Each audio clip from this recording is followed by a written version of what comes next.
الله أكبر الله أكبر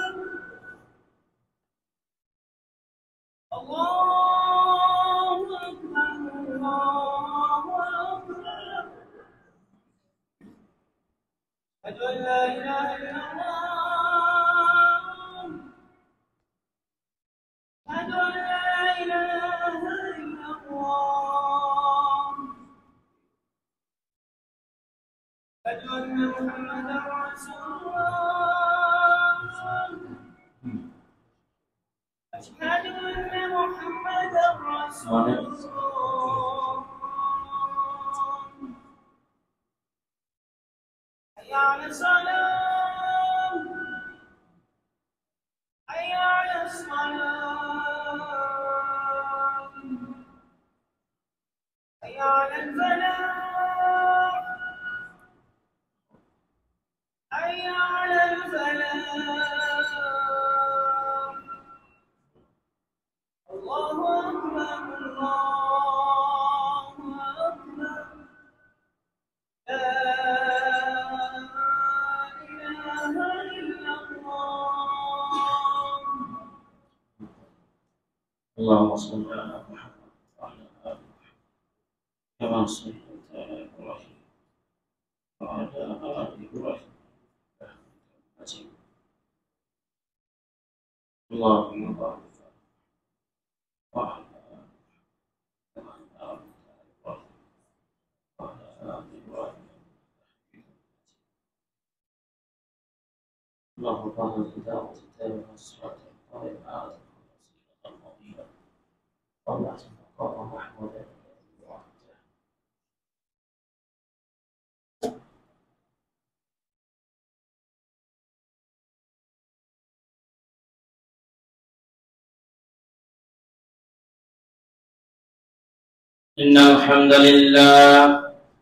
إن الحمد لله نحمده ونستعينه ونستغفره ونؤمن به ونتوكل عليه ونعوذ بالله من شرور أنفسنا ومن سيئات أعمالنا من يهده الله فلا مضل له ومن يضلل فلا هادي له وأشهد أن لا إله إلا الله وحده لا شريك له وأشهد أن محمدا عبده ورسوله أرسله بالحق بشيرا ونذيرا فقد قال الله تعالى في كلام المجيد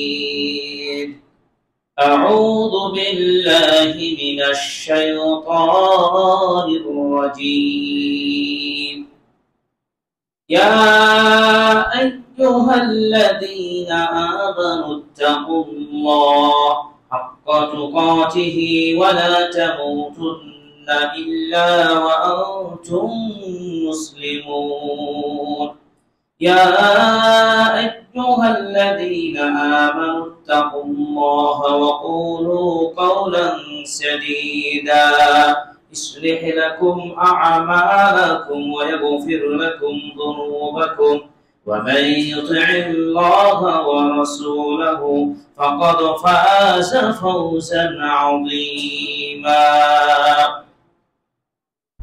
أما بعد فإن خير الحديث كتاب الله وخير الهدي هدي محمد صلى الله عليه وسلم وشر الأمور محدثاتها وكل محدثة بدعة وكل بدعة ضلالة وكل ضلالة في النار وبعد فأعوذ بالله من الشيطان الرجيم বিসমিল্লাহির রহমানির রহিম।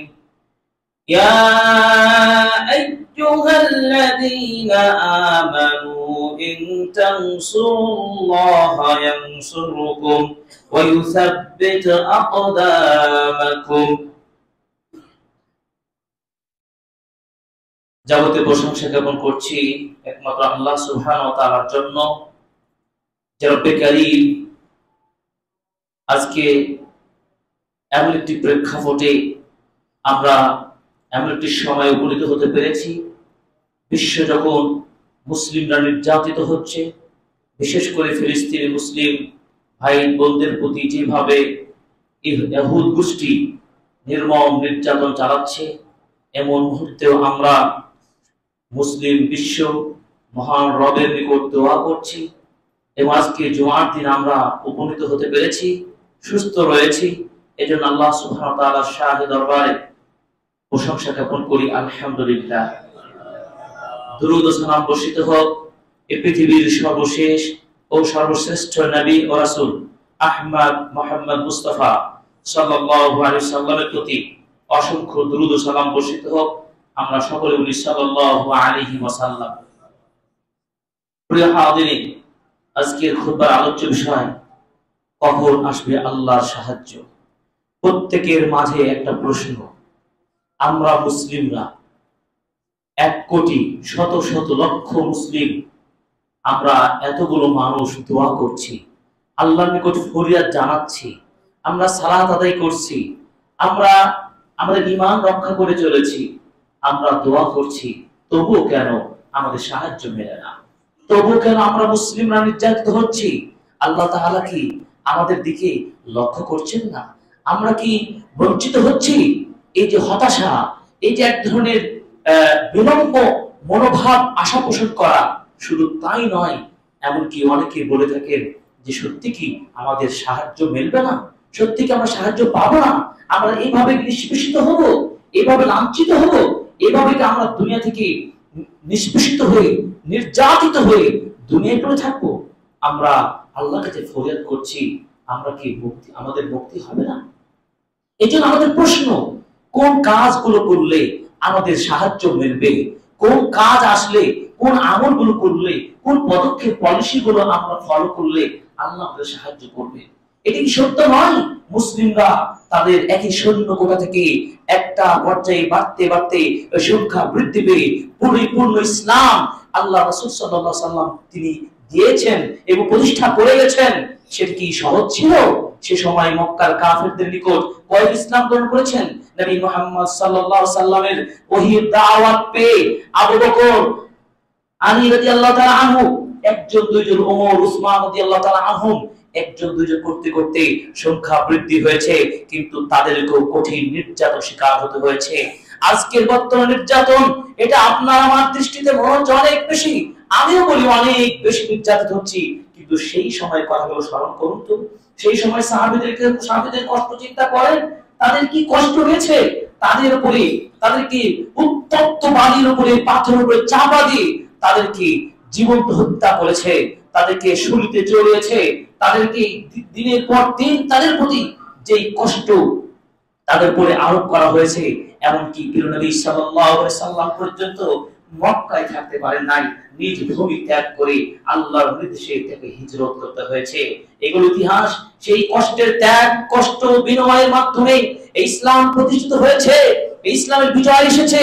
কিন্তু সেই বিজয় যে এসেছে সেটাও কিন্তু আল্লাহ সুবহানাহু ওয়া তাআলা তার দেওয়ার সাহায্য, তার ওয়াদা পূর্ণ করেছেন, তিনি মুমিনদেরকে সাহায্য করেছেন, এটি চরম সত্য কথা। এইজন্য আল্লাহ রাব্বুল আলামিন বলেছেন, ইন্না লানানসুরু রুসুলানা ওয়াল্লাযীনা আমানু ফিল হায়াতিদ দুনিয়া ওয়া ইয়াওমা ইয়াকুমুল আশহাদ।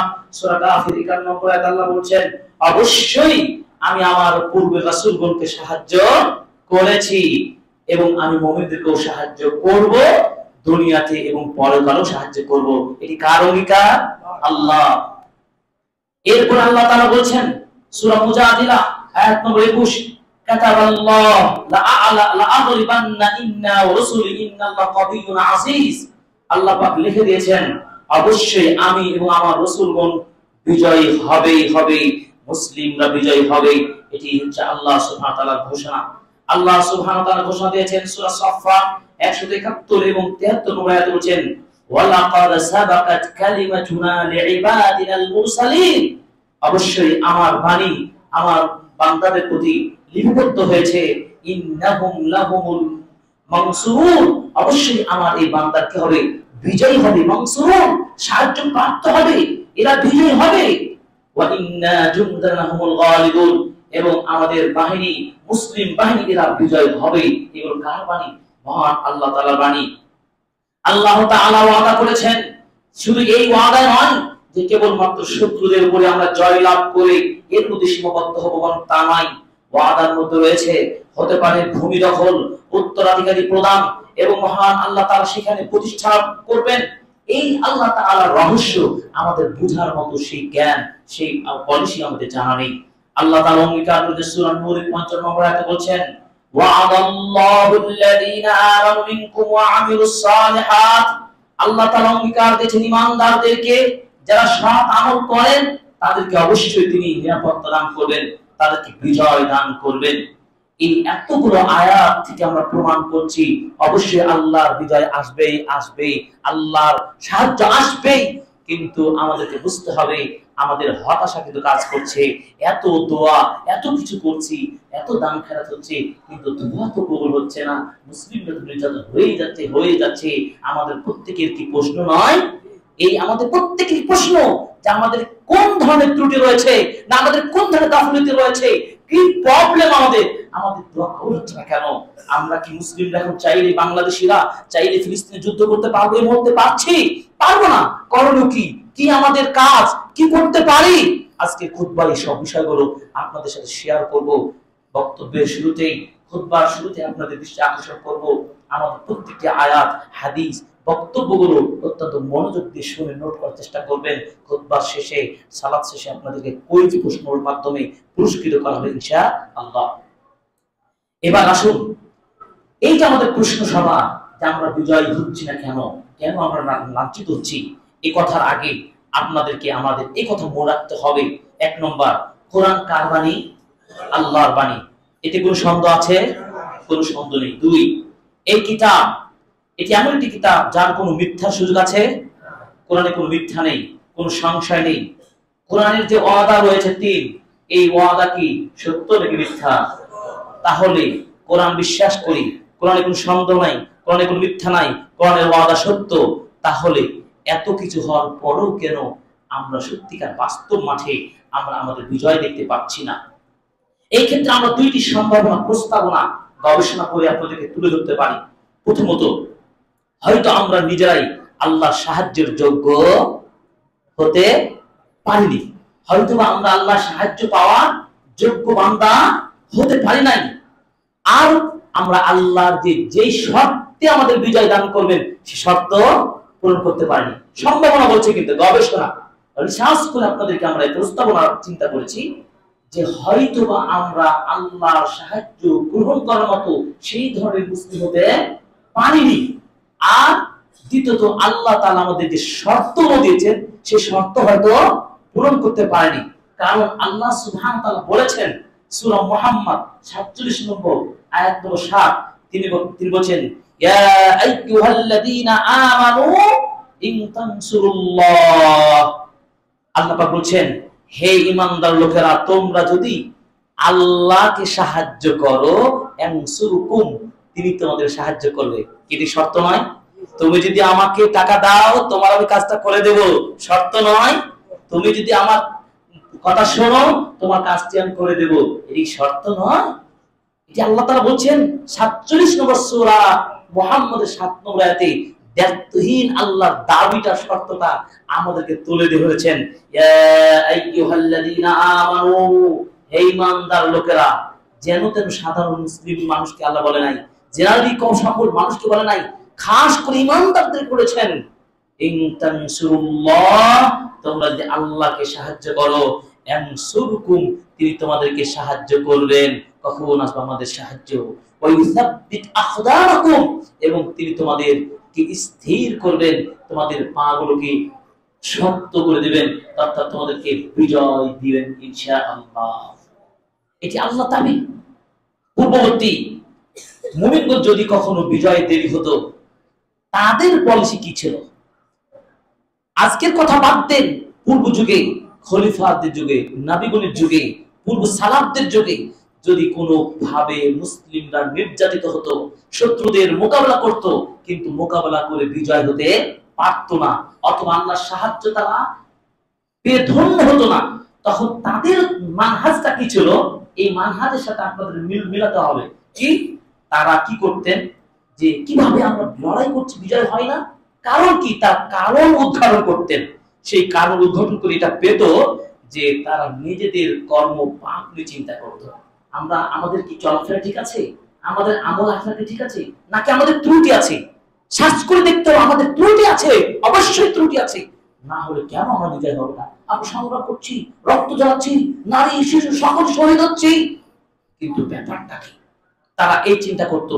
এই জন্য আল্লাহ তাআলা বলছেন সূরা আল ইমরান 165 নম্বর আয়াতে বলছেন, আওয়ালাম্মা আসাবাতকুম মুসিবা, তোমাদের উপর যখন বিপদ এলো, বলো এটি তোমাদের নিজেদের পক্ষ থেকে কিন্তু বিপদ এসেছে।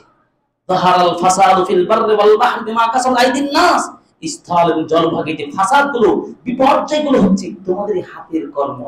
তার মানে অবশ্যই আমাদের ত্রুটি আছে, আমাদের আমলে ত্রুটি আছে, আমরা পাপ করছি, সালাত আদায় করছি, তাও পাপ করি, মিথ্যা বলি, করি না? সিয়াম রাখি, এরপর আমরা মিথ্যা কথা বলি, আমরা রোজা রাখি, আমরা হজ করি, এরপর চুগল করি, সুদ ঘুষ ছাড়ি না। এমনকি মুসলিম সংখ্যা কম, সংখ্যাই তো অনেক। রাসূল সাল্লাল্লাহু আলাইহি ওয়াসাল্লাম হাদিসটার কথা পড়ে যায়, হত্যা মারামারি বৃদ্ধি পাবে, রক্তপাত বৃদ্ধি পাবে, মুসলিমদের ত্রাস শক্তি এটা কাফেরদের থেকে উঠিয়ে নিয়ে তাদের শক্তি, তাদের ত্রাস মুমিনদের, মুসলিমদের মধ্যে ঢুকিয়ে দেওয়া হবে। আল্লাহ নবীর সাহাবীরা বলে, ইয়া রাসূলুল্লাহ, তখন কি সংখ্যায় আমরা কম থাকবো নাকি? তখন কি আমরা সংখ্যা কম থাকবো যা আমাদের ত্রাস আর কাজে লাগবে না? ওদের ত্রাসে আমরা হতভম্ব হয়ে যাচ্ছি, ভয় ত্রাস হচ্ছে না, কঠিন ভয়। রাসূল সাল্লাল্লাহু আলাইহি ওয়াসাল্লাম বলছেন, না, তোমরা সেদিন সংখ্যায় কম হবে না, সংখ্যা অনেক থাকবে, কিন্তু তোমরা সেদিন কি জানেন? সাগরের বন্যা ফেনার মতো উতলে বেড়াবে। ওই ফেনার কোনো মূল্য নাই, যেদিকে স্রোত, যেদিকে বাতাস, সেদিকে চলে যায়। আমার আপনার মুসলিমদের সংখ্যা অনেক বেশি হবে, কাজের কাজ হবে না। আমরা বলতে পারি মেরুদণ্ডহীন মুসলিম, কোন মেরুদণ্ডে দাঁড়িয়ে রয়েছি? আমাদের ইমানের আমলের তারবিয়াগুলো কি সেদিন সুদৃঢ় করতে পেরেছি? সার্চ করে দেখুন, নিজেকে প্রশ্ন করুন, আমি আমাকে প্রশ্ন করি, আপনি আপনাকে প্রশ্ন করে দেখুন। আল্লাহ তাআলা তিনি বলছেন সূরা আল ইমরানের কত 165 নম্বরে বলছেন যে ফাসাদগুলো, যে বিপর্যয় ঘটে, সেটা তোমাদের পক্ষ থেকে তো ঘটে। তাহলে এক নম্বর সম্ভাবনা হলো কি? যে হয়তো সাহায্য না পাওয়ার এক নম্বর কারণ কি? আমরা যে যোগ্য বান্দা হতে পারি নাই, আমাদের মধ্যে ত্রুটি হয়তো আছে। সেই কথাগুলোর দলিল দিয়ে আপনাদেরকে আমরা এই প্রস্তাবনার সাথে আমরা কিছু বোঝানোর চেষ্টা করছি। দুই নম্বর সম্ভাবনা, প্রস্তাবনা, আমরা হয়তো আল্লাহর ওয়াদা বুঝিনি এবং আল্লাহর সাহায্যের ধরন, প্রকৃতি, রূপ কেমন হবে, কি ধরনের হতে পারে, এটাই হয়তো বুঝতে পারি নাই। দুই নম্বর, এর দুটি কারণ হতে পারে। এক, সুন্নাতুল্লাহ, অর্থাৎ কি? আল্লাহর নিয়ম আমরা বুঝি না। আল্লাহ যে কোন পলিসিতে সাহায্য করবেন, তিনি কিভাবে বান্দাকে হেফাজত করবেন, এই পলিসি মেকানিজমটা আমরা হয়তো বুঝতে আদামু ফাহমি আমরা বুঝতে পারছি না। এটা আমাদের হয়তো ত্রুটি রয়েছে, এটা হতে পারে। কারণ দেখুন যে আল্লাহ তার বান্দাদের সাহায্য করেন না যতক্ষণ পর্যন্ত তাদেরকে পরীক্ষিত না করা হয়। পরীক্ষা আপনার করতেই হবে। আমাদের নবীজি কি পরীক্ষার সম্মুখীন হননি? পরীক্ষা কি একটা, একাধিক পরীক্ষা, পরীক্ষার পর পরীক্ষা। এই জন্য ইমাম শাফিঈ রাহিমাহুল্লাহ 150 হিজরিতে জন্মগ্রহণ করেছেন। খুব ইন্টারেস্টিং কথা। ইমাম শাফিঈ রাহিমাহুল্লাহকে প্রশ্ন করা হলো, কোনটা উত্তম, আইয়ুল আফদাল, ক্ষমতা বিজয় দিয়ে দেওয়া এটা কি আল্লাহর পক্ষ থেকে পাওয়াটা বেটার হবে, নাকি আল্লাহর পরীক্ষায় নিপতিত হওয়া এটা বেটার হবে? কোনটা চুজ করবেন? ইমাম শাফিঈ রাহিমাহুল্লাহকে প্রশ্ন করা হয়েছিল, তিনি বলেছেন আল বালা আল ইখতিবার আল ইবতিলা, পরীক্ষা এটা হচ্ছে দিস ইজ বেটার। ভালো করে বুঝতে হবে, পরীক্ষা ছাড়া আপনি সফলতার উঁচু শিখর বুঝতে পারবেন না। আর আগেই যদি না চাইতে যদি পেয়ে যান, ওটার কোনো মূল্য ভ্যালু থাকে না। যারা প্রপার ভাবে পরীক্ষা দিয়ে আমরা পড়াশোনা করে উচ্চ পর্যায়ে পৌঁছতে পারি, তারাই প্রকৃত স্বাদটা বুঝতে পারে। আর যে নকলবাজ করে হয়, ওই নিজেও শান্তি পায় না, সারা জীবন ধরে 2 নম্বরে চোর বলে প্রমাণিত হয়, তার মনেও শান্তি থাকে না, সমাজ থেকে নিন্দিত হয়, নির্যাতিত হয়, তার কোনো ভ্যালু থাকে না, ভ্যালু থাকে না। তাহলে ইমাম শাফিঈ রাহিমাহুল্লাহ তিনি কি মূলনীতি দিলেন? কোনটা নেবেন, কোনটা উত্তম? আপনাকে হাতে হাতে বিজয় দিয়ে দাও, এটাই উত্তম, নাকি বালা পরীক্ষার সম্মুখীন হবেন? পৃথিবীতে যত বেশি বালা হয়েছে, বিপদের কঠিন মুহূর্তের শিকার হয়েছেন নবীগণ, যত ঈমান বেশি তত পরীক্ষার সূত্র তত বেশি। এটা হাদিস। আসাদুল বালাল আম্বিয়া, সবচেয়ে বেশি কষ্টের শিকার হয়েছেন নবীগণ, সালেহগণ, সালাফগণ। আজকে আমরা কত আনন্দে, কত ভালো পরিবেশে আছি, এয়ার কন্ডিশনে, এরোপ্লেনে, কত আমাদের জীবন যাত্রার মান উন্নত হয় নাই? হয়তো একটা ভূখণ্ড নির্যাতিত হচ্ছে, এর জন্য আমাদের ব্যথা কি হয় নাই? অবশ্যই ব্যথা, অন্তর কেটে যাচ্ছে, হৃদয় রক্তক্ষরণ হচ্ছে। মুসলিমদের যে কিবলা বাইতুল আকসাকে ছেড়ে দিচ্ছে, সেখানে নারী, শিশু, ছোট বড় সকলকে মাটির সাথে মিশিয়ে দেওয়া হচ্ছে, শুধু ছাই আর কয়লা, মাটি তার কিছু দেখা যায় না। এটি কি কম ইতিহাস? আমরা যাবো, সেই আলোচনা করবো যে সাহায্যকে কোন কাজগুলো করলে সাহায্য আসবে, কিন্তু সাহায্য না আসার প্রবলেমটা তো আমাদেরকে উদ্ঘাটন করতে হবে। তাহলে 2 নম্বর সম্ভাবনা কি বলছিলাম, যে আমরা আল্লাহর সাহায্যের ধরনটা কেমন হবে এটা বুঝতে পারছি না। আমরা সবাই মনে করি মানে তাৎক্ষণিক ভাবে বিজয়টাকে আমরা বেশি প্রাধান্য দেব। বিজয় কিন্তু আপনাকে খুব গভীর চিন্তা করতে হবে। এই জন্য ইমাম শাফিঈ রাহিমাহুল্লাহ বললেন যে না, আগেই বিজয় নয়, বালা বিপদটাকেই বেশি পছন্দ, কারণ বিপদ হলে কিন্তু এর প্রতিদান আল্লাহ তাআলা উত্তম বিনিময় বিজয় দান করবেন। সুতরাং হে মুসলিম, আজকের বক্তব্যের দ্বারা আপনাকে আমরা এটা বোঝাতে চাই, হতাশা হওয়ার কোনো সুযোগ নেই। আল্লাহর বাণী, মুমিনদের কোনো হতাশা থাকবে না, ভয় থাকবে না।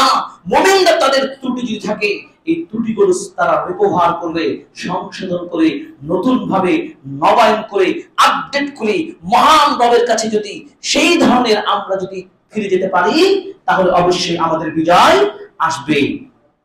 এরপরে আসুন, সাহায্য প্রকৃতি বুঝতে না পারা, ওয়াদা অঙ্গীকারটা কেমন এটা বুঝি নাই। 2 নম্বর হচ্ছে কি, সাহায্যের রূপটা কেমন হতে পারে আমরা বুঝতে পারি নাই। আমরা মনে করছি যে শুধুমাত্র যদি ইসরায়েলকে আটকে দিতে পারি, তাহলে মনে আমরা ক্ষমতা চলে গেলাম। এক ইসরায়েলকে আটকাবেন, আর এক ইসরায়েল ইহুদি তৈরি হয়ে যাবে। রুট লেভেলে কোথায় প্রবলেম, এটা সমাধান করতে হবে। শুধু আপনি যদি বলেন ইসরায়েলকে ধ্বংস করবো, শুধু তাই নয়, এর রুট লেভেলে যারা রয়েছে, মুসলিমরা কেন নির্যাতিত হচ্ছে, এর কারণ উদ্ঘাটন করতে হবে। এর কারণগুলো কি, যদি আপনি গবেষণা করেন, গবেষণা করে পাবেন অনেকগুলো কারণ থাকতে পারে। তার মধ্যে এটা কি নয়, যেটা আমরা আগে বলেছি, যে আমাদের ইমানি দুর্বলতা। ইমানি দুর্বলতা না, সবচেয়ে বড় হচ্ছে ইয়াকিন। মনে রাখবেন, সলিড একটা A+B সূত্রের মতো করে বাংলায় মনে করে নেন, বিজয়ের একটি সলিড সূত্র মনে রাখুন, ইয়াকিন এবং সবর। ইয়াকিন এবং সবর যদি থাকে, বিজয় আসবেই আসবে ইনশাআল্লাহ। মা হল ইয়াকিন, ঈমান বিল্লাহ আল জাযম, পরিপূর্ণ আস্থার সাথে ঈমান থাকতে হবে। আর যতই বাধা বিপদ আসুক, অস্থির হওয়া যাবে না। আপনি তত সবর করবেন। সবর মানে সাকসেস, সবর মানে সাফল্য। বুঝতে হবে আল্লাহর এই ম্যাজিক, এই তার এই রহস্যময় বক্তব্য আমরা যে বুঝতে পারি, অবশ্যই মুসলিমরা অবশ্যই আল্লাহর দাবির অন্তর্ভুক্ত হবেন, যেখানে আল্লাহ বলছেন যে অবশ্যই লানানসুর রুসুলানা, অবশ্যই আমরা রাসূলকে সাহায্য করেছি, মুমিনদেরকে সাহায্য করব, এবং এরা বিজয়ী হবেই হবে। সুতরাং ওয়াল আকিবাতুল মুত্তাকিন, মুত্তাকিদের পরিণাম, শেষ পরিণতি অবশ্যই ভালো হবে, অবশ্যই এটা কল্যাণকর হবে। সুতরাং আমাদেরকে যে কাজটি করতে হবে কি, বিজয় আমরা যদি পেতে চাই, তাহলে আমাদেরকে সেই পলিসি গ্রহণ করতে হবে, যেই পলিসিগুলো গ্রহণ করলে আমরা কঠিন মুহূর্তে বিজয় লাভ করতে পারবো। আমরা ধৈর্য হারা হব না। এই পর্যায়ে আপনাদেরকে আমরা যে কথাগুলো বলবো, সেটি হলো যে যে সমস্ত পদক্ষেপগুলো গ্রহণ করলে আমি আপনি সাহায্য পাবো। 1 নম্বর সাহায্য পরে 1 নম্বর কি, আল আকীদা আত তাওহীদ ওয়াল ইখলাস, বিশুদ্ধ আকীদা পোষণ করতে হবে। একই কাতারে 30 জন মুসল্লি 30 রকমের মতাদর্শের আমরা বিশ্বাসী। কত ভেজাল, ইমানের জায়গায় তিনি করতে পারি নাই, তাওহীদের জায়গা করতে পারে নাই। তাহলে কি আপনার দোয়া কিভাবে কবুল হবে? এই জন্য 1 নম্বর কি হতে হবে আমাদের মধ্যে, গোটা মুসলিম বিশ্বের মাঝে কি হতে হবে? তাওহীদি, ইখলাস, একনিষ্ঠতার সাথে বিশুদ্ধ আকীদা পোষণ করতে হবে। এটি হচ্ছে সবচেয়ে বড় আ'যাম আসবাবিন নাসর, সাহায্য করার সবচেয়ে বড় মাধ্যম। আল্লাহ তাআলা বলেন সূরা আনফাল 37 নম্বর আয়াত, আল্লাহ পাক বলেন আউযু বিল্লাহি মিনাশ শাইতানির রাজীম ولا تكونوا كالذين خرجوا من ديارهم بطرا ورياء الناس ويصدون عن سبيل الله। আল্লাহ পাক হুঁশিয়ার করে বললেন, তোমরা তাদের মতো হয়েও না যারা তাদের ঘর বাড়ি থেকে বের হয়ে সংগ্রাম করেছে অহংকার বশত, দাপট দেখানোর জন্য, অথবা মানুষকে দেখাবে, বীরত্ব দেখাবে, এবং ওয়ায়াসুদ্দুন আন সাবিলিল্লাহ, আল্লাহর রাস্তাকে রুদ্ধ করবে, তাদের মতো হলো না। তার মানে কি? আপনার সংগ্রাম, চেষ্টা, সাধনা হতে হবে একমাত্র কার? ইখলাস, একনিষ্ঠ আল্লাহর জন্য হতে হবে, কোন মানুষকে দেখানোর জন্য নয়। ব্যাখ্যাগুলো অনেক বড় হবে। এখনো বর্তমানে আপনি অনেক মানুষকে পাবেন সামাজিক ভাবে এই প্রতিপন্ন না হওয়ার জন্য, সামাজিক অবস্থানকে টিকে রাখার জন্য অনেক এক শ্রেণীর মানুষ দেখবেন যে কি করবে, বুঝাতে চাইবে আমি আপনার সাথে সমর্থন করছি, একটু সাথে বুঝে নিতে হবে, কিন্তু ঈমান নাই তার মধ্যে। আসলে এক আল্লাহকে খুশি করার জন্য যে কাজটি করছে এটা নাই, সে চিন্তা করছে না আমি যদি না যাই সমাজে মানুষ আমাকে বলবে যে এর মধ্যে ঈমান নাই, এর মধ্যে ব্যথা নাই, তাই না? আমি ব্যাখ্যা করবো কম, বুঝতে হবে আপনাদেরকে। তার মানে কি প্রবলেম? নির্ভেজাল যদি থাকতো যে আমি কাকে ভয় করি, আল্লাহকে, তাহলে আমার কি কোন ধরনের ত্রুটি আসবে না, আল্লাহ আমাদের সাহায্য করবেন। তার কি থাকতে হবে? আমাদের ইখলাস থাকতে হবে। সহিহ বুখারী 7458 নম্বর হাদিস, আবু মুসা আল-আশআরী রাদিয়াল্লাহু তাআলা বলছেন সহিহ রাসূলুল্লাহ সাল্লাল্লাহু আলাইহি ওয়াসাল্লাম আনির রাজুল, আল্লাহ নবীকে জিজ্ঞেস করলেন ওই ব্যক্তি সম্পর্কে যে ইউকাতুল শুজাআতান, যে লড়াই করলো বীরত্ব দেখানোর জন্য, ইউকাতুল হামিয়াতান, আরেকজন লড়াই করলো সম্মানের জন্য, আরেকজন লড়াই করলো রিয়াআন, মানুষকে দেখানোর জন্য। আইয়ুযালিকা ফি সাবিলিল্লাহ, এই ব্যক্তির মধ্যে কে আল্লাহর পথে সংগ্রাম করলো, কাকে আল্লাহর পথে মানে যোদ্ধা মনে করবেন? ফাকাল রাসূলুল্লাহ সাল্লাল্লাহু আলাইহি ওয়াসাল্লাম, আল্লাহ নবী বললেন মান কাতালা লিতাকুনা কালিমাতুল্লাহি হিয়াল উলিয়া ফাহুয়া ফি সাবিলিল্লাহ, যে ব্যক্তি লড়াই করবে আল্লাহর রাস্তায় আল্লাহর কালিমাকে উঁচু করার জন্য, সেই প্রকৃত আল্লাহর রাস্তার যোদ্ধা। কিন্তু আমরা যোদ্ধা হচ্ছি কোথায়? নিজেদের কম গোষ্ঠীকে তুলে ধরার জন্য, যে আমরা মুষ্টিবদ্ধ রয়েছে, আমরা কি যে একটা সংখ্যক কিছু করছি, না, একা এই কয়েকটা লোক নিয়ে হবে না, গোটা উম্মাহকে শিখাতে হবে, এই আকীদা শিখাতে হবে, এই ঈমান শিখাতে হবে, সকল ঐক্য হতে হবে তাওহীদের ভিত্তিতে। কিসের ভিত্তিতে? তাওহীদের ভিত্তিতে ঐক্য হতে হবে। আপনি মাজার পূজারী, কবর পূজারী, খানকা পূজারী, আপনি আর আমি এক হতে পারবো? ইমাম সাহেব তিনি হালাল খায়, হালাল পথে চলেন, অল্প খাই, ভালো কথা বলে, আপনি পরের আইল চেপে দেন, আপনি অন্যায় করেন, 2 নম্বর করেন, বাটপারি করেন, আবার জুমার সালাত আদায় করতেছেন, আপনার সাথে চলা এক হওয়া যাবে? হওয়া যাবে না। আমাদেরকে সংস্কার করতে হবে, আমাদের আপডেট করতে হবে ঈমানকে তাওহীদের ভিত্তিতে। আল্লাহকে খুশি করার জন্য আমরা কি করব? জীবন দেব, অর্থ দেব, দোয়া করব, চেষ্টা করব ইনশাআল্লাহ। এটা যদি ইখলাস ঠিক থাকে তাহলে আপনি আল্লাহর সাহায্য পাবেন। পয়েন্টগুলো মনে রাখবেন। নাম্বার 2, আল ঈমান ওয়াল আমালুস সালিহ, ঈমানের সাথে আমলুস সালিহ লেগে থাকতে হবে। গত সপ্তাহে খুতবা দিয়েছি সাভার কেন্দ্রীয় বাজার মসজিদে, যে আমলে সালেহের সাথে কানেক্ট থাকতে হবে। ইসলাম এমন একটা ধর্ম, এমন একটা ধর্মানুসারী যে প্রত্যেকটা মুসলিম সর্বদা অলওয়েজ আল্লাহর সাথে কানেক্টেড। কিভাবে? সর্বদা আমরা চলি ফিরি, খাই, ঘুমাই, সবকিছু সবসময় কাকে ভয় করি? আল্লাহকে। ঈমান যদি থাকে, সুবহানাল্লাহ, আলহামদুলিল্লাহ, হাওলা কুওয়াতা, জিকির, আজকার, 5 ওয়াক্ত সালাত, 5 টাইম সালাত আদায় করছেন, কিন্তু অন্য ধর্মের কথা দেখেন তো, তারা বছরে মাসে ওই সিজনের তাদের যে গির্জা, তাদের যে পূজা, তাদের যে উপাসনা সেগুলো করে। কিন্তু মুসলিমদের কি এক ওয়াক্তের পর জোহরের পর আসর, আসরের পর মাগরিব, মাগরিবের পর ইশা, আবার রাতের তাহাজ্জুদ সালাত, এরপর আপনি ফজরের সালাত। গ্যাপ আছে কখনো? কেবলমাত্র এই নিরবিচ্ছিন্ন হয়ে ইবাদতের সাথে যে ঈমানদাররা ঈমানের সাথে আমল করতে পেরেছে, এদের জন্য তো বিজয়, এদের জন্য সাহায্য আসবে। আমলে ঘাটতি, এই 200 মুসল্লি রয়েছে, দেখবেন 50 জন মুসল্লি আমরা আমলে সালেহ সাথে কানেক্টেড, আর বাকি 150 জন আমলে সালেহ করি না, শুধু জুমার সালাত আদায় করি। সাহায্য কি আসবে? রাস্তায় দাঁড়িয়ে গেলাম 200 মানুষই তো হলো, কিন্তু ভালো মানুষ কয়জন? 50 জন। আর 150 জনই কি বাকি সপ্তাহের সালাত গুলো আদায় করে না। তাহলে ওর সাথে 50 জনে মিলবে? আচরণে মিলবে? আল্লাহ তার তোটাই বলছে, তোমরা সবাই ঠিক হয়ে যাও, সবাই ভালো হও, সবাই তোমরা কি করো? আমলের সবের সাথে কানেক্টেড থাকো। তাহলে আল্লাহর বাণী ভালো করে রাখুন। সূরা রুম আয়াত নম্বর 47 তিনি বলছেন, ওয়া কানা হাক্কান আলাইনা নাসরুল মুমিনিন। আল্লাহু আকবার। আমার জন্য দায়িত্ব হয়ে যায় মুমিনদেরকে সাহায্য করা। সুবহানাল্লাহ, আল্লাহ কথা বলছেন, সাহায্য তিনি করবেন। আল্লাহু আকবার। কানা হাক্কান আলাইনা নাসরুল মুমিনিন, মুমিনদের সাহায্য করার জন্য আল্লাহ তাআলা তিনি এই অঙ্গীকার করলেন। সুবহানাল্লাহ। সূরা কাফির আয়াত নম্বর 51 তিনি বলছেন, ইন্না লানানসুরু রুসুলানা ওয়াল্লাযীনা আমানু ফিল হায়াতিদ দুনিয়া ওয়া ইয়াওমা ইয়াকুমুল আশহাদ। তিনি বললেন, অবশ্যই আমার রাসূলগণকে এবং যারা ঈমানদার, তারা রাসূলগণকেও ঈমানদারদেরকেও দুনিয়াতে এবং যেদিন সাক্ষী হাজির করা হবে, মানে পরকালেও আমি সাহায্য অবশ্যই করব। এটা তাকিদ, গুরুত্বের সাথে শব্দটি ব্যবহার করছেন। ইন্না লানানসুর, ডবল তাকিদ, মানে ডবল গুরুত্ব জ্ঞাপক পদ আল্লাহ এই কোরআনে আয়াতটি নাযিল করেছেন, মানে ব্যবহার করেছেন। চিন্তা করুন।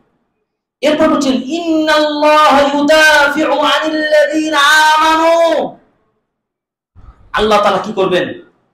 মুমিনদের পক্ষ হয়ে কাফের শক্তিদেরকে প্রোটেকশন দেবেন। সুবহানাল্লাহ। তাহলে কি হতে হবে? আমাদেরকে আমলের সহলের সাথে কি থাকতে হবে? অলওয়েজ ইবাদত গুজার হতে হবে। কি হতে হবে? ইবাদত গুজার হতে হবে, তাহলে তো সাহায্য মিলবে। 3 নম্বর হচ্ছে নুসরাতু দীনিল্লাহ, আল্লাহর দ্বীনকে সাহায্য করতে হবে। যেটা আমরা প্রথম সম্ভাবনা 2টা প্রস্তাবে বলেছিলাম, যে শর্ত যদি পূরণ হয় তাহলে আপনি শর্তের ফল পাবেন। চুক্তিনামা করলে আপনি সেটা দখলের দান নিতে পারবেন, চুক্তির সাথে যদি কাজের না মিল থাকে হবে না। অর্থাৎ দ্বীনকে সাহায্য করতে হবে। কিভাবে সাহায্য? আল্লাহ পাক বলছেন সূরা মুহাম্মদ 47 নম্বর আয়াতে, 47 সূরা মুহাম্মদের 7 নম্বর আয়াতে আগেই বলেছি, ইয়া আইয়ুহাল্লাযীনা আমানু ইন তানসুরুল্লাহা ইয়ানসুরকুম ওয়া ইউসাব্বিতু আকদামাকুম। আল্লাহ পাক বলছেন, হে ইমানদাররা, তোমরা যদি আল্লাহকে সাহায্য করো, আল্লাহ তোমাদের সাহায্য করবেন। শর্ত খুবই পরিষ্কার। তার মানে আল্লাহ দিনকে সাহায্য করতে হবে। আপনি আপনার পরিবার, আপনার দল, আপনার ক্ষমতা, আপনার এলাকা নিবেস্ত আল্লাহর কাজে কয়দিন সময় দিয়েছেন? কতটুকু সময় দিয়েছেন? দাওয়ার কাজে কতটুকু সময় দিয়েছেন? ইমাম মুহাম্মদ আব্দুল ওয়াহ্হাব রাহিমাহুল্লাহ বলেছেন, আইয়ুহান নাস, হে পৃথিবীর মানুষ, তোমাদেরকে 4টা কাজ করতে হবে আগে। কয়টা কাজ? 4টা কাজ। দেখেন তো, যাচাই বাছাই করে দেখেন কয়টা কাজ করি আমরা। তিনি বলছেন, নাম্বার 1 আল ইলমু, আগে জ্ঞান অর্জন করতে হবে। কয়জন কতটুকু জ্ঞান অর্জন করেছি যাচাই করে দেখুন। নিজেকে চিন্তা করুন, জ্ঞান কোন জ্ঞানের কথা? কোরআনের জ্ঞান, হাদিসের জ্ঞান। তাহলে তো আপনি চিনবেন, এই ব্যাপারগুলো জানবেন। জ্ঞান অর্জন করতে হবে। 2 জ্ঞান অর্জন করে আমল করতে হবে। জ্ঞান অর্জনই তো করি না, তাহলে আমল হতে হবে ইলম ভিত্তিক, জ্ঞান ভিত্তিক। আমরা আন্দাজের উপরে আমল করতে করছি, শতকরা কত পার্সেন্ট বলবো? দেখুন, সালাত আদায়ের সঠিক পদ্ধতি জানে না। এটি ইসলামের মূল।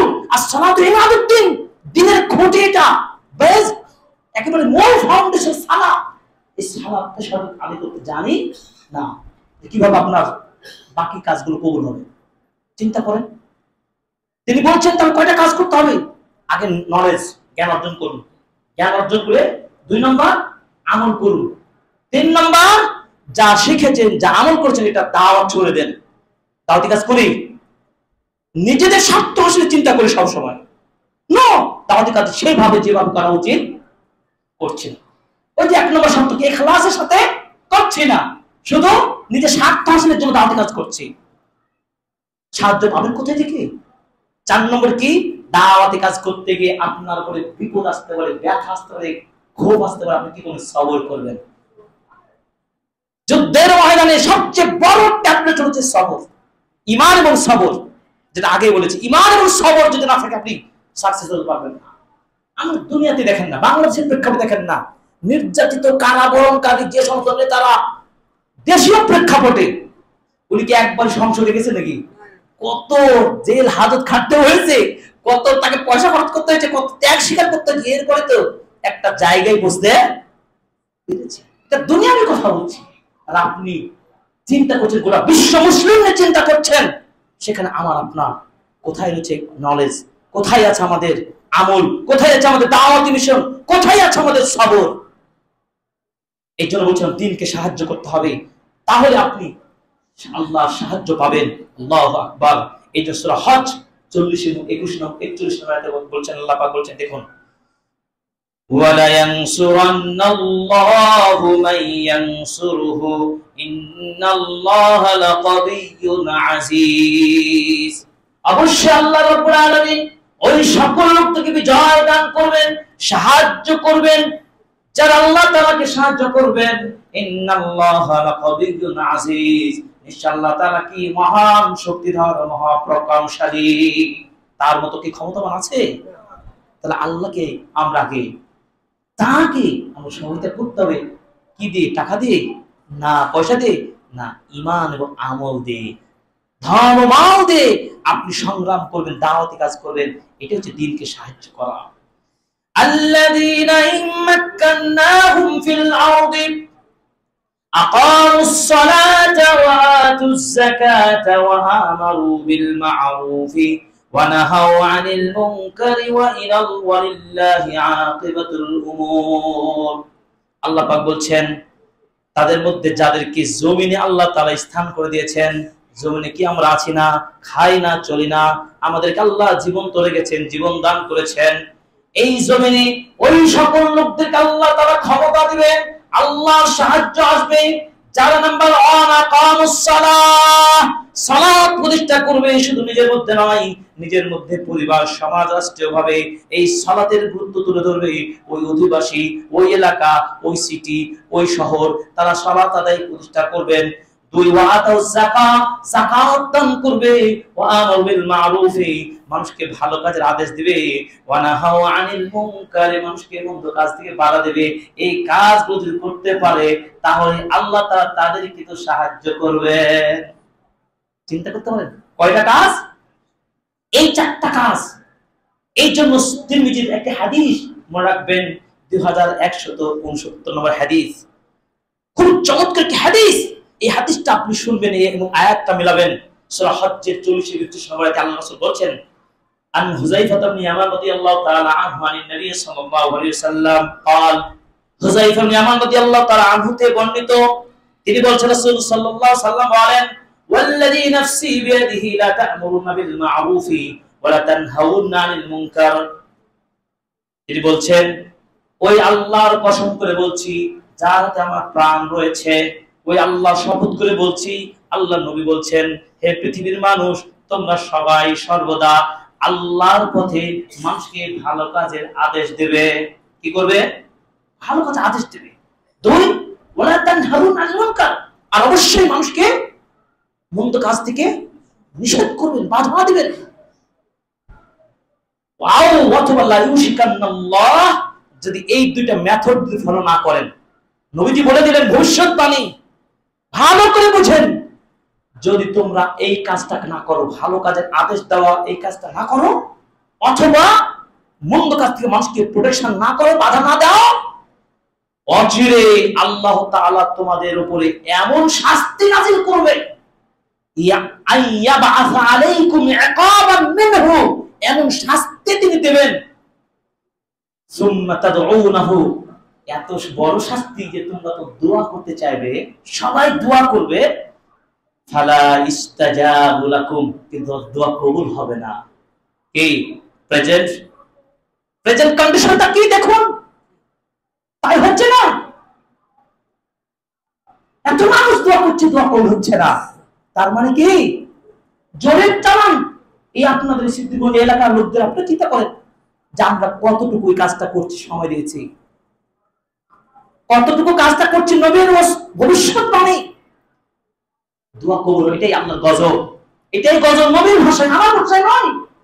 যে আমরা ভালো কাজের আদেশ, দাওয়াতি কাজ করছি না, মানুষকে মন্দ কাজে প্রোটেকশন দিচ্ছি না, বাধা দিচ্ছি না, এই কাজে সময় ইনভেস্ট করছি না, বিধায় আমরা দোয়া করেও দোয়া কবুল হচ্ছে না।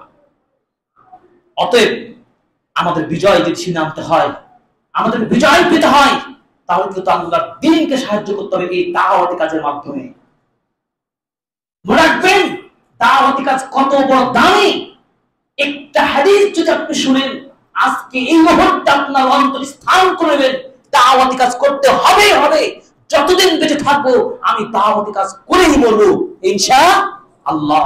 আলী রাদিয়াল্লাহু তাআলা আনহু কে তিনি লক্ষ্য করে বলছে, আলী ওয়াল্লাহি লা ইয়াহদিয়াল্লাহু বিকা রাজুলান ওয়াহিদান খায়রুল লাকা মিন হুমুরিন নাম, আও কামা ক্বালা নবী সাল্লাল্লাহু আলাইহি সাল্লাম।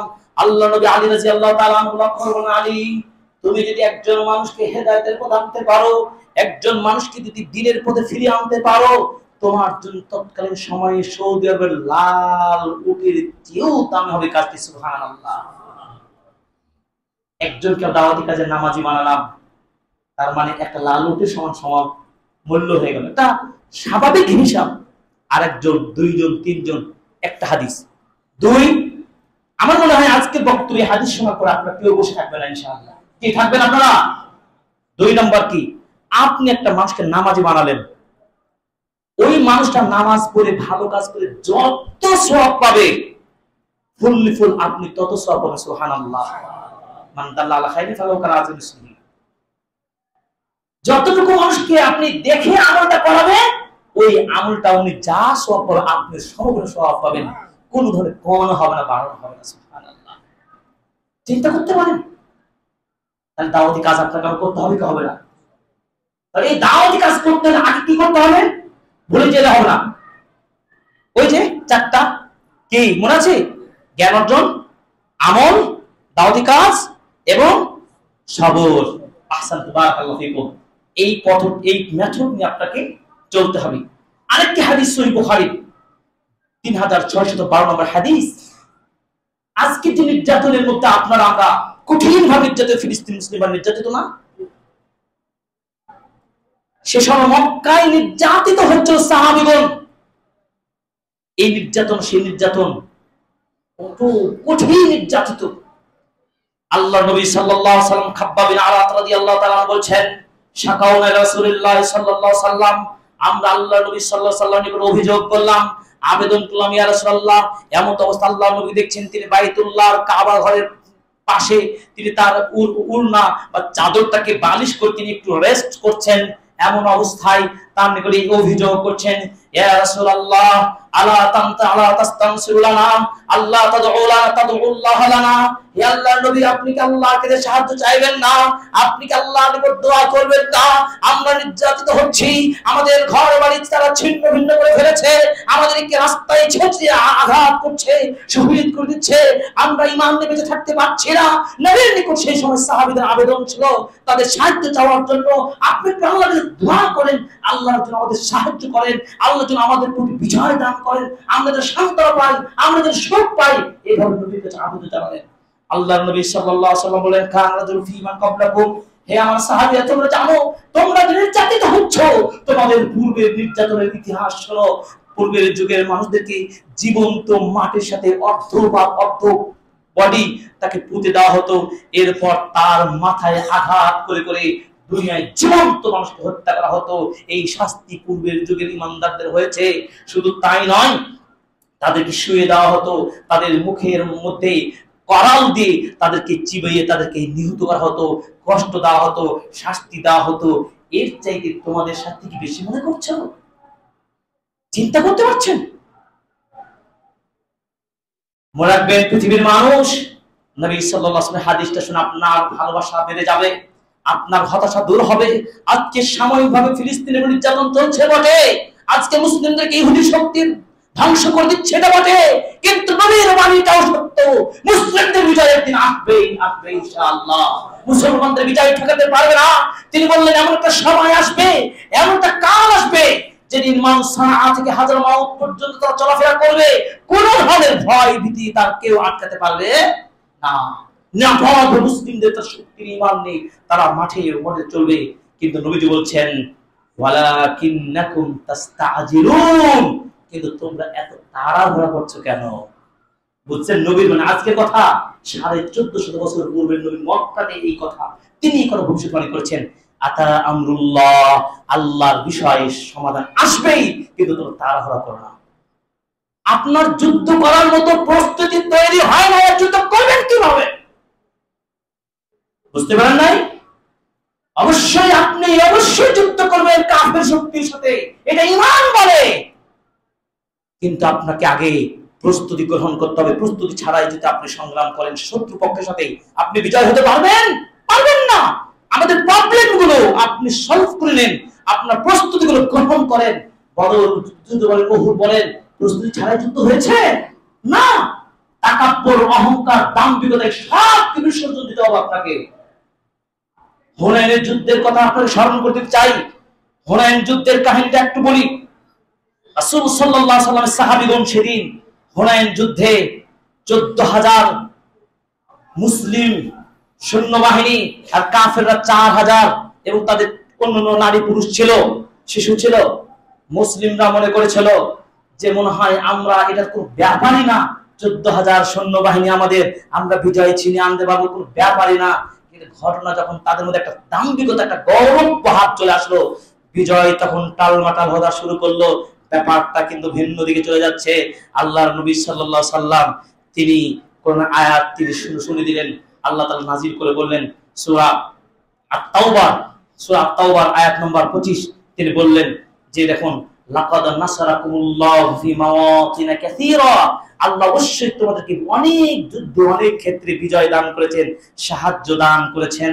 ওয়া ইয়াউমা হুনাইন ইদা আ'জাবাতকুম কাসরাতুকুম, কিন্তু হুনাইনের দিনে তোমরা যখন নিজেদের মধ্যে একটা গৌরব ভাব নিলেন, সংখ্যা বেশি না, ক্ষমতা আমাদের বেশি, সংখ্যা বেশি, এরকম একটা যখন তোমাদের মনের মধ্যে একটা অহংকার ভাব সৃষ্টি হলো, কিন্তু ফালাম তুগনি আনকুম শাইআ, তোমাদের এই অহংকার কিছুই করতে পারলো না। তোমার বিজয় আসছে না, বিজয় আটকে যাচ্ছে।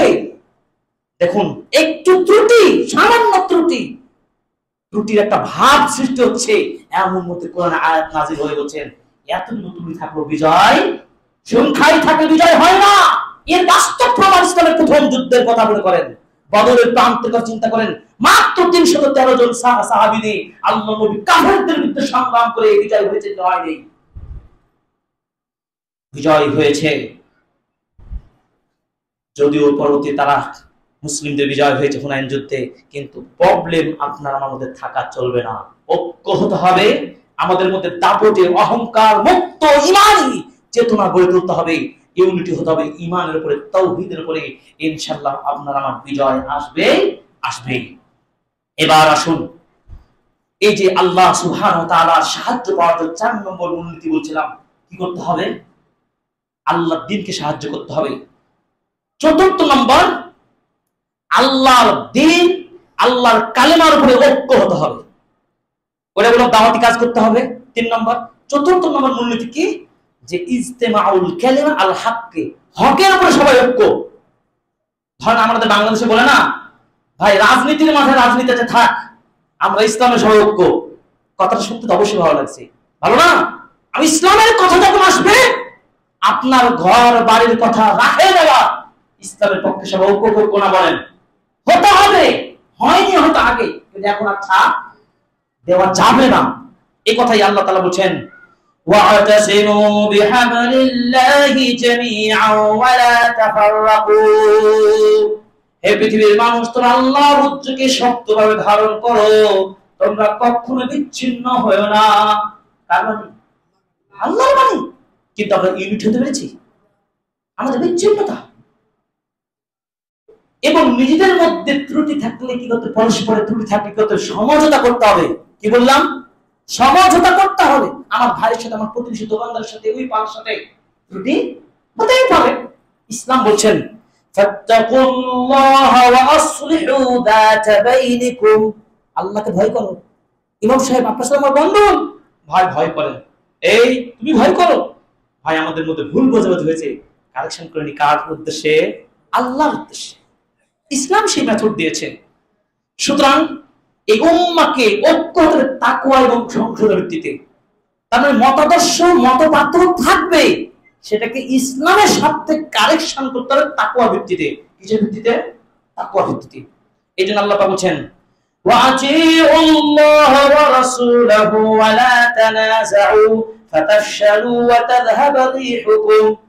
সূরা আনফাল 46 নম্বর আয়াত। তোমরা আল্লাহর দাসত্ব করো, নবীর আনুগত্য করো, তোমরা পরস্পর দ্বন্দ্ব করিও না। যদি দ্বন্দ্ব করো তাহলে তোমরা দুর্বল হয়ে যাবে, তোমাদের শক্তিটা চলে যাবে। আমরা এই 500 মুসল্লি সালাত আদায় করছি, আজকে 500 মুসলিম যদি আমরা এক হতে পারি তাওহীদের উপরে, আল্লাহর রজ্জুকে ধরতে পারি, মতদর্শ মত পার্থক্য থাকলেও আমরা এক হয়ে গেছি, সংশোধন করেছি, তাহলে আমাদের শক্তি এটা সুদৃঢ় হবে না? হবে না? হবে ইনশাআল্লাহ। আল্লাহ তুমি সেই শক্তি আমাদের দান করো, আমিন। আল্লাহ সাহায্য পাওয়ার জন্য ৫ম নম্বর মূলনীতি কি? পশ্চিম থেকে পূর্ব, উত্তর থেকে দক্ষিণ, সর্বক্ষেত্রে সর্বস্তরে সাধ্য অনুযায়ী মুমিনদেরকে শক্তি ব্যয় করতে হবে। শক্তি ব্যয় করতে হবে কিসের পক্ষে? দ্বীনকে রক্ষার পক্ষে। এই দিগন্ত সেই দিগন্ত, তার মানে কি? কোথায় ফিলিস্তিন, কোথায় বাংলাদেশ, বসে থাকলে হবে? আমাদের শক্তি আমাদের সঞ্চার করে ঐক্য হতে হবে এবং শক্তি কাজে লাগাতে হবে। এই জন্য আমরা বাংলাদেশ সরকারকে আবেদন জানাতে চাই, সরকারি বা রাষ্ট্রীয় ভাবে যতটুকু, ইন্টারন্যাশনালি ভাবে যতটুকু আইন রুলস রয়েছে, সেই শক্তি সমতা প্রয়োগ করে মুসলিমদের পক্ষে ঐক্যতার আহ্বান জানিয়ে ফিলিস্তিন মুসলিমদেরকে বিজয় ছিনিয়ে আনার জন্য যা করণীয় তা সরকারিভাবে করার প্রস্তাব করছি। এবং আমরা মুসলিমরা বাংলাদেশের দল মত নির্বিশেষে সবাই ইমানের বিশ্বাসী হয়ে মুসলিমরা ঐক্য হয়ে আমাদের সর্বোচ্চ শক্তি ব্যয় করবেন ইনশাআল্লাহ। আল্লাহ তাআলা আমাদের মুসলিম ভাইদেরকে, মুসলিম বিশ্বকে তুমি হেফাজত করুন, আমিন আমিন। এই জন্য আল্লাহ তাআলা বলছেন ওয়া'ইদ্দু লাহুম মাসতাতা'তুম মিন কুওয়াতিন ওয়া মিন রিবাতিল খাইল তুরহিবুনা বিহি আদুওয়াল্লাহি ওয়া আদুওয়াকুম ওয়া আখারিনা মিন দুনিহিম লা তা'লামুনাহুম আল্লাহু ইয়া'লামুহুম। এই পুরো আয়াতের অংশের অর্থ হলো কি? তোমরা প্রস্তুতি নাও তোমাদের সাধ্য অনুযায়ী, যতটুকু আছে সাধ্য নিয়ে আপনি প্রস্তুতি নেন। সেটা হতে পারে আপনার প্রহরী, অশ্ব, যার যে ধরনের সরঞ্জাম রয়েছে প্রোটেকশন আপনাকে নিতে হবে। কিছু নেই আপনি দৌড় দিলে হবে না, আপনাকে প্রোটেকশন নিতে হবে। তোমাদের শত্রুদেরকে পরাস্ত করতে হবে। তোমরা যাদেরকে চেনো, যে শত্রুদের, তাদের পরাস্ত করো। যাদেরকে চেনো তাদের জন্য প্রস্তুত নাও। আল্লাহ সকলকে চেনেন, আল্লাহ তো সব জানেন। অতএব আমাদের কাজ কি? আমাদের প্রস্তুতি গ্রহণের সময় এসে গেছে। সেই সময় আমাদের অবশ্যই এই ক্ষেত্রে আপনাকে মূলনীতি মনে রাখতে হবে যে আমাদের সরকারের নির্দেশনা, পরামর্শ, সরকারকে বলো কোরআন সুন্নাহ ইসলামের যে আদর্শ কালচার বলে সেটাকে রিসার্চ করে মুসলিমদেরকে, সাধারণ মুসলিমদেরকে, নাগরিকদেরকে যোগ্য যথাযথ দিক নির্দেশনা মুসলিমদের পাশে দাঁড়ানোর ব্যবস্থা করতে হবে ইনশাআল্লাহ। আল্লাহ তাআলা আমাদেরকে সেই সঠিক বুঝদান করুন, আমিন। 6 নম্বর হলো কি? আমাদেরকে সর্বদা ভরসা রাখতে কার উপরে? আল্লাহর উপরে। কোন ব্যক্তি পূজা নেই, কোন কারো উপরে বিশেষ নির্ভরশীলতা করার কোন প্রয়োজন নেই। বিজয় ছিনিয়ে আনার জন্য ভরসা রাখতে হবে সর্বদা আল্লাহর উপরে। আল্লাহ তাআলা সূরা আলে ইমরানের 160 নম্বর আয়াতে বলছেন ইয়ানসুরকুমুল্লাহ ফালা গালিবা লাকুম ওয়া ইন ইয়াখযুলকুম ফামান দাল্লাযী ইয়ানসুরকুম মিন বা'দিহি ওয়া আলাল্লাহি ফালইয়াতাওয়াক্কালিল মুমিনুন।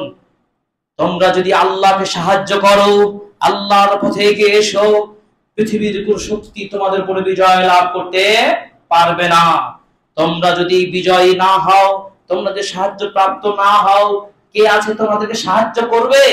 বরং মনে রাখো, সর্বোপরি আল্লাহর ভরসা করো। পৃথিবীর কোন প্রবল শক্তি আপনাকে সাহায্য করতে পারবে না। সাহায্যের মালিক একমাত্র আল্লাহ। ভরসা করবো আল্লাহর উপরে, ওই ভরসা রেখেই আমি সামনে এগিয়ে যাব। এটি ইসলামের মূলনীতি। আল্লাহ তাআলা আমাদেরকে সেই শক্তি দান করুন, আমিন। সূরা আনফাল 10 নম্বর আয়াতে বলেছেন, ওয়ামান নাসরু ইল্লা মিন ইনদিল্লাহিল আজিজিল হাকিম। কোন সাহায্য, কোন বিজয় আসতে পারে না একমাত্র আল্লাহর সাহায্য ছাড়া।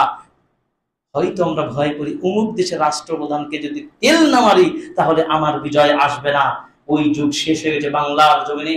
বাংলার মানুষ বুঝে গেছে কোথায় কিভাবে সংগ্রাম করতে হয়, কিভাবে মানুষ তার ঈমান বাঁচাতে চাই। সেই সময় এসেছে, কিয়ামত আর বেশি দিন নাই। শেষ জামানায় নবীজি সাল্লাল্লাহু আলাইহি সাল্লাম সেই সময় বলেছেন, আমি আমার আগমনটা হচ্ছে কিয়ামতের সন্নিকটের আগমন, হচ্ছে কিয়ামতের আলামত। কিয়ামত অতএব যে কোনো মুহূর্তে এগুলো শেষ সময়ের রক্তপাত বেড়ে যাবে, কিয়ামত আলামত। হানাহানি বেড়ে যাবে, কিয়ামত আলামত। আজকে সেই কঠিন মুহূর্ত চলে এসেছে। অতএব কখন কিভাবে আমাদের মৃত্যু হতে পারে, কখন দুনিয়া থেকে চলে যাব, মুনাফিক হয়ে যেন আমার মৃত্যু না হয়। রাসূল সাল্লাল্লাহু আলাইহি সাল্লাম বলেছেন, যখনই তোমাদের কাছে, তোমাদের সামনে কোন খারাপ কাজ কিছু সামনে পড়বে বা তার সম্মুখীন হবে, তোমরা আগে হাত দিয়ে বাধা দেবে। হাত দিয়ে বাধা দেওয়ার যদি সেই সুযোগ না থাকে, অবশ্যই তোমরা মুখ দিয়ে প্রতিবাদ জানাবে। মুখ দিয়ে প্রতিবাদ করতে যদি সুযোগ না পাও, তাহলে অবশ্যই তোমরা অন্তরে ঘৃণা করবে। এটি হচ্ছে ঈমানের সর্বনিম্ন স্তর। আজকে ইহুদ গোষ্ঠী, যারা ইসরায়েল সহ ইহুদ গোষ্ঠী, তারা ঐক্য হয়ে মুসলমানদের প্রতি নির্যাতন চালাচ্ছে। আমরা এর তীব্র নিন্দা ঘৃণা জানাচ্ছি এবং মহান রবের দরবারে আমরা দোয়া করছি, আল্লাহ ইহুদের সকল ঘর বাড়িকে তুমি ছাড়খাড় করে দাও, আমিন। হে আল্লাহ, মুসলিমদের তুমি হেফাজত করো, আমিন। হে আল্লাহ, তুমি আমাদের সেই ঈমান ঐক্য দান করো, আমিন ইয়া রাব্বাল আলামিন। এবার আসুন, আল্লাহর সাহায্য পাওয়ার জন্য 7 নম্বর মূলনীতি হলো সবর ওয়াস সাবাত। সবর এবং স্থির থাকতে হবে। সবর যেটা আগেই বলেছি, সবর হলে আপনি সফলতা হতে পারবেন না। এজন্য আল্লাহ পাক বলেছেন সূরা আলে ইমরান 120 নম্বর আয়াত, ওয়া ইন তাসবিরু ওয়া তাত্তাকু লা ইয়াদুররুকুম কাইদুহুম শাইআ ইন্নাল্লাহা বিমা ইয়ামালুনা মুহীত। তোমরা যদি সবর করো, তাকওয়া অর্জন করো। তাহলে সবর সাথে তাকওয়া কি কানেকশন? সবর রাখো, তাকওয়া অর্জন করো, তাহলে তাদের ষড়যন্ত্র তোমাদের কোনো ক্ষতি করতে পারবে না। কয়েকদিন আগে গেল না, ইসরায়েল গেল না, শয়তানের মামাতো চাচতো ভাই, নাউজুবিল্লাহ। তারা যতই ষড়যন্ত্র করুক, তোমাদেরকে দুর্বল করতে পারবে না। মুসলিম, তোমার ঈমান নিয়ে জাগি থাকো। কত মুসলিম আত্মা নেবে নেই, কত মুসলিমকে শহীদ করবে করুক, কিন্তু ইসলামের বিজয় আসবেই আসবে। আমাদের মনোবল হারালে হবে না। আমাদের মনোবল সুদৃঢ় করতে হবে, ঐক্যতা ফিরে আনতে হবে। তাহলে সম্ভব। হয়তো কিছু মরবে, কিন্তু বিজয় হবে বড় অংশ। আল্লাহর বিজয়ের রাস্তা, ধর্ম, প্রকৃতি আমরা বুঝি না। এটাই হচ্ছে বড় বিজয়। আমার আপনার হতে পারে মনে করছি যে দ্রুত র্যাপিডলি অ্যাকশন করে পেয়ে গেলাম ক্ষমতা, এটা মূল ফলাফল নয়। দীর্ঘস্থায়ী আমাদের আল্লাহর পরিকল্পনা বুঝার মতো আমাদের সেই দক্ষতা, ক্ষমতাও নেই। আল্লাহর প্রতি সেই ভরসা রেখে শুধু চাই, আল্লাহ তুমি আমাদেরকে বিজয় দান করো, আমাদের ঈমান দান করো, আমিন। আল্লাহ রাব্বুল আলামিন বলছেন, ইয়া আইয়ুহাল্লাযীনা আমানু ইযা লাকীতুম ফিয়াতান ফাসবুতু ওয়াযকুরুল্লাহা কাসীরান লাআল্লাকুম তুফলিহুন। তোমরা যখন আল্লাহ রাস্তায় সংগ্রামে থাকবে, আল্লাহ রাস্তায় যখন বাতিলদের বিরুদ্ধে দাঁড়িয়ে যাবে, যখন আল্লাহর জমি চলাফেরা করবে, কাফের বাহিনীর সাথে সংগ্রামে লিপ্ত হবে, বিপদের সম্মুখীন হবে, এই সময় আপনার করণীয় ট্যাবলেটটা কি হবে? দাঁড়িয়ে থাকবেন। আগামী কালকে যে লং মার্চ রয়েছে, আমি বলে দিচ্ছি, এই আবেদন জানাচ্ছি, যারাই অংশগ্রহণ করবেন, যারাই যাবেন, শুধু পতাকা বেষ্টনে দাঁড়িয়ে থাকবেন না। এই পতাকা বেষ্টনের সাথে সাথে আপনাকে আল্লাহর জিকির করতে হবে, আল্লাহকে তাওহীদ ইমান স্মরণ করতে হবে, ইনশাআল্লাহ। সেই কথাই বলছেন, ফাসবুতু ওয়াযকুরুল্লাহ কাসীরা। বেশি বেশি জিকির করতে হবে, আল্লাহকে স্মরণ করতে হবে। শুধু তাকবীর ধ্বনি দিয়ে নয়, আল্লাহকে যেভাবে ভয় করার দরকার সেভাবে আল্লাহর নিকট আবেদন জানাবেন, সেইভাবে আপনি নিন্দা জানাবেন কাফেরদেরকে, অন্তর থেকে আল্লাহকে স্মরণ করো, আল্লাহ আমরা মুসলিমরা তোমার জামিনে দাঁড়িয়ে গেছি, এই মুসলিম লোকরা আমরা তোমার জামিনে আল্লাহ প্রতিবাদ জানাচ্ছি। আল্লাহ তুমি আমাদের দিকে লক্ষ্য করো, তুমি আমাদের ত্রুটিকে সংশোধন করো, আল্লাহ তুমি আমাদের কবুল করো, আমাদের আবেদন কবুল করো। এইভাবে আপনাকে দাঁড়াতে হবে, শুধু ফেস্টুন নিয়ে দাঁড়ালে হবে না, এই জিকির করতে হবে, আল্লাহকে স্মরণ করতে হবে। যদি এইভাবে পারেন আল্লাহু তুফলিহুন, তাহলে তোমরা অবশ্যই ইনশাআল্লাহ বিজয়ী হবে। এই জন্য নবী সাল্লাল্লাহু আলাইহি ওয়াসাল্লাম বলেছেন ওয়া আলাম, জেনে রাখো আন্নান নাসরা মা'আস সাবর, হাদিস যেটা আমি আগেই বাংলায় বলেছি, তিরমিজির 2516 নম্বর হাদিস, আন্নান নাসর নিশ্চয় বিজয় মা'আস সাবর, সবরের সাথে বিজয় হবে। কার? সবর মানে বিজয়, সোজা কথা। ওয়া আন্নাল ফরজ মা'আল কারাব, উত্তীর্ণ, বিপদ মানে উত্তীর্ণ, বিপদে পড়বে মানে আল্লাহ কি করবেন? এর পথ বের করবেন। ওয়া আন্না মা'আল উসরি ইসরা, আর কঠিনের পরেই স্বস্তি মিলবে, হাদিস। তার মানে কি হতাশ হওয়া যাবে? আজকে আমরা ফিলিস্তিন ধ্বংস হচ্ছে মনে হচ্ছে, কিন্তু এর যে বিজয় সুদূর প্রসারী, ইনশাআল্লাহ একদিন কাফের বাহিনীরা থাকবে না, ইহুদিরা থাকবে না, তারা পালার দিশা পাবে না ইনশাআল্লাহ। একটা হাদিস আপনাদেরকে বলি, সেই হাদিসটা কি? রাসূল সাল্লাল্লাহু আলাইহি ওয়াসাল্লাম বলছেন, লা তাকুমুস সাআহ হাত্তা ইউকাতিলাল মুসলিমুনা আল ইয়াহুদ, কিয়ামত ততদিন পর্যন্ত হবে না যতদিন পর্যন্ত মুসলিমরা ইহুদিদেরকে হত্যা না করবে, ধ্বংস না করে দিবে। ফায়াকতুলুহুমুল মুসলিমুনা হাত্তা ইহতাবিয়াল ইয়াহুদিয়্যু মিন ওয়ারাইল হাজার, এমনকি সংগ্রাম করতে করতে কাফেরদের ইহুদিদেরকে ধ্বংস করতে তারা দিতে থাকবে, তার গাছের পিছনে আড়াল নেবে, পাথরের পিছনে আড়াল নেবে, গাছ ও পাথর বলবে হাদা ইয়াহুদ, হে আব্দুল্লাহ, হে আল্লাহর বান্দা সৈনিক, কোথায় তুমি আছো? আমার পাথরের পিছনে আড়ালে লুকিয়ে আছে, এই ইহুদিকে তুমি ধরো, তাকে হত্যা করো ইনশাআল্লাহ। কোনো ভয় ভয় নেই, লা খাউফ, কোন ভয় থাকতে পারে না। মুসলিমদের শক্তি ঈমান এখনো আছে, আজো ভি হো জো বারাহিম কা ঈমান পয়দা হো, আক্কা শক্তি গুলিস্তা পয়দা হো, আজো যদি ইব্রাহিমের মতো ঈমান যদি দীপ্ত হয়, যেমন ভাবে আগুনের উপর ইব্রাহিম নবীকে নমরুদ ফেলে দিয়ে আগুন ঠান্ডা শীতল হয়ে গেছে, আজও কঠিন বিপদের মধ্যে শহীদি কাফেরে মুসলিমরা আনন্দ বিজয় তারা পাবে ইনশাআল্লাহ। কোন ভয় নাই মুসলিমদের। মোরাকবে রাসূল সাল্লাল্লাহু আলাইহি ওয়াসাল্লাম বলছেন, আল্লাহ পাক বলছেন, কি বলছেন? যদি দুনিয়াতে কল্যাণ পায় মুমিনরা, তাহলে তো খায়ের আল্লাহ খায়ের, ভালোর পর ভালো। যদি কোনো কারণে বিজয় সাহায্য নাই পান, মনে রাখবেন এর প্রতিফল পরকালে আল্লাহ বড় পরিমাণে দিবেন। সুবহানাল্লাহ। বাল তুসিরুনাল হায়াতাদ দুনিয়া ওয়াল আখিরাতু খায়রুন ওয়া আবকা, ওয়াল আখিরাতু খায়রুন ওয়া আবকা। তুমি দুনিয়াকে প্রাধান্য দিচ্ছ, কিন্তু পরকালে যে সব হিউজ বড় জায়গা সেটা ভুলে যাচ্ছ। আমরা পরকালে মুক্তি চাই, আল্লাহ আমাদের বিজয় দিবে ইনশাআল্লাহ, ইনশাআল্লাহ। আল্লাহ কবুল করুন, আমিন। 8 নম্বর কি? বিজয় ছিনিয়ে আনার জন্য 8 নম্বর মূলনীতি কি? 8 নম্বর হচ্ছে কি? আপনি সালাত অবশ্যই প্রতিষ্ঠা করতে হবে এবং বেশি বেশি আল্লাহর কাছে ক্ষমা চাইতে হবে, বেশি বেশি। এই জন্য আল্লাহ বলেন, হাফিজু আলাস সালাওয়াতি ওয়াস সালাতিল উস্তা ওয়া কুমু লিল্লাহি কানিতিন। 5 ওয়াক্ত সালাত সময় মতো মেইনটেইন করবেন। ওকে, শুধু সংক্ষিপ্ত বলছি, ফাইন খিফতুম ফারিজালান ওয়া রুকবানান ফাইদা আমিনতুম ফাযকুরুল্লাহ কামা আল্লামাকুম। তোমরা যদি যুদ্ধের মধ্যে থাকো, বিপদে থাকো, তাও তোমরা কি আল্লাহকে স্মরণ করে সালাত আদায় করো। সালাত যুদ্ধের ময়দানে আপনি জানেন কোন অবস্থায় সালাত বাদ নাই। সালাত প্রতিষ্ঠা, সালাতে তারা মুসাল্লি হয়ে যাবে, শতবার সংগ্রাম করব, বিজয় হবে। বিনা সালাতে কি হবে? সালাতি হলো। আল্লাহ আমাদের তৌফিক দান করুন, আমিন। সূরা বাকারা 229 নম্বর আয়াত। 9 নম্বর হচ্ছে কি? আপনি অহংকার দাপটে রাস্তাগুলো ছেড়ে দিয়ে ভ্রষ্ট পথ ছেড়ে দিবেন। যত ভ্রষ্ট পথ রয়েছে এগুলো বর্জন করে চলবেন, ইনশাআল্লাহ বিজয় আসবে। আল্লাহ পাক কথা বলেছেন সূরা আনফালের 37 নম্বর আয়াত। সর্বশেষ মুমিনদের অস্ত্র কি? দোয়া করা। সর্বশেষ কি? মুমিনদের অস্ত্র দোয়া করা। আমরা আল্লাহর কাছে দোয়া করব, আল্লাহ তাআলা মুমিনদের বিজয় দান করবেন, আমিন। আজকে আমাদের বাংলাদেশ সরকারের মাননীয় ধর্ম উপদেষ্টা হাফিজাহুল্লাহ তিনি বলেছেন, ঠিক ফজর আগে তিনি পোস্ট করে ফেসবুকে জানিয়েছেন, মুসলিম আমার বাংলার জনগণকে বলছি, এই মুহূর্তে, রাতের মুহূর্তে আল্লাহ বান্দা আকাশে নেমে বলেন, কে আছো আমার দোয়া করবে, তোমার দোয়ায় সাড়া দেবো, কে চাও আমি দেবো। এখন এই মুহূর্তে উঠে তাহাজ্জুদ সালাত আদায় করে আল্লাহর কাছে ফিলিস্তিনিদের দোয়া করুন, আমিন। ধন্যবাদ জানাচ্ছি আমার সরকারকে। আমি সাথে সাথে পোস্টটা শেয়ার করেছি এবং আমিও দোয়া করেছি। আমি গাড়িতে ছিলাম, সফর হচ্ছে দোয়া করলাম, আল্লাহ এই মুসলিম এই ফিলিস্তিনিদেরকে হেফাজত করুন, আমিন। প্রত্যেকে নিজের আমল বাড়িয়ে দেন, সর্বশেষ আমল বাড়িয়ে দেন। ইনশাআল্লাহ আমরা যতটুকু আমাদের কর্ম সেটা করবোই, বাহ্যিকভাবে অবশ্যই আমরা করব, কিন্তু আমাদের আমল বাড়াতে হবে। রাতে উঠে দোয়া করুন। আমাদের সবচেয়ে বড় কাজ দোয়া করা, সবচেয়ে বড় কাজ আমাদের ইবাদতে আমলে পরিধি বাড়ানো, ত্রুটিগুলো কারেকশন করা। ইনশাআল্লাহ বিজয় আসবে। আল্লাহ তাআলা আমাদেরকে দান করুন, সুযোগ শক্তি দান করুন, আমিন। বারাকাল্লাহু লানা ওয়া লাকুম ফিল আযীম ওয়া আফা'না বিহি বিরাহমাতিকা ইন্নাকা জাওয়াদুল কারীম রাউফুর রহিম। ইন্নাল হামদুলিল্লাহ ওয়াহদা ওয়াস সালাতু ওয়াস সালামু আলা রাসূলিল্লাহ ওয়া আলা আলিহি ওয়া সাহবিহি ওয়া মান আম্মা বা'দ।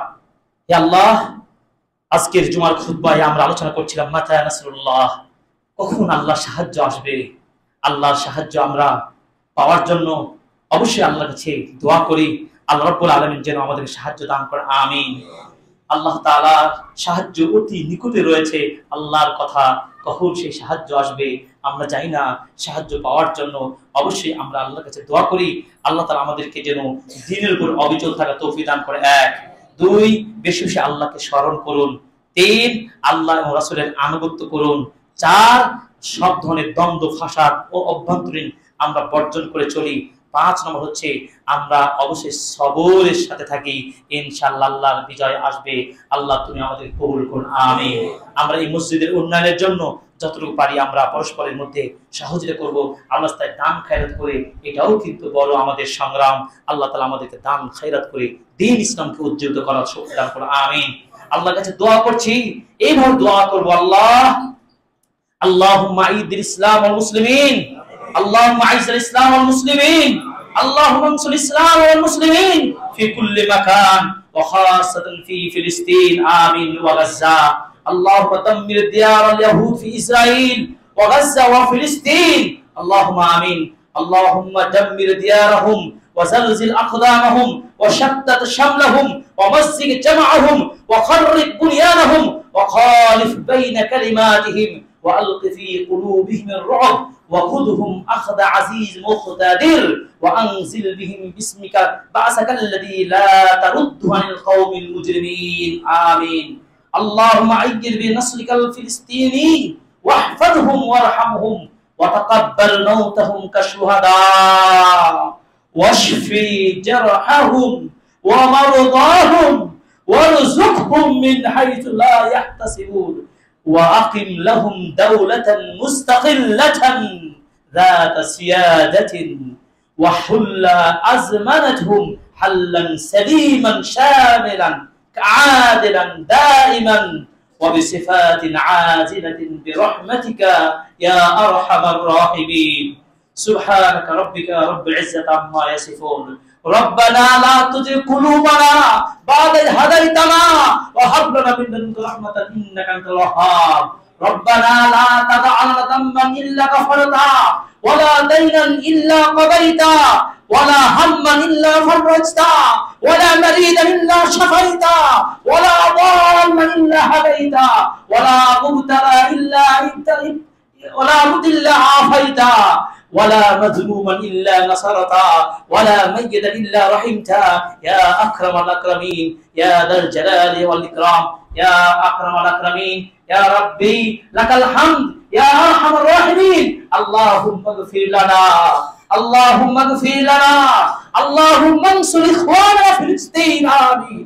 اللهم انصر إخواننا في فلسطين، آمين. আল্লাহ তুমি আমাদেরকে হেফাজত করো, আমিন। আল্লাহ মুসলিমদের ঐক্য দান করো, আমিন। আল্লাহ আমাদের ঈমানকে বাড়িয়ে দাও, আমিন। আল্লাহ ফিলিস্তিনকে গাজাকে আল্লাহ তুমি বিজয় দান করো, আমিন। আল্লাহ ইসরায়েলদের তাদের সবকে ধ্বংস করে দাও, আমিন। তাদের ঘর বাড়ি তাদের ক্ষমতা শক্তি মুহূর্তের মধ্যে আল্লাহ ধ্বংস করে দাও, আমিন। আল্লাহ এই খুতবার মেম্বার থেকে দোয়া করছি, আল্লাহ আমাদের মধ্যে সেই মালিক দান করো, আমিন। মুসলিম ঐক্য দান করো, আমিন। কাফেরদের মধ্যে মুসলিমদের ত্রাস ঢুকে দাও, আমিন। আল্লাহ বিজয় দান করুন, আমিন। আল্লাহ আমাদেরকে হেদায়েতের উপর রাখুন, আমিন। সিরাতে মুস্তাকিমের উপর আমাদের মৃত্যু দান করুন, আমিন। আল্লাহ শহীদ মৃত্যু দিয়ে নাজাত আমাদের নিশ্চিত করে দাও, আমিন।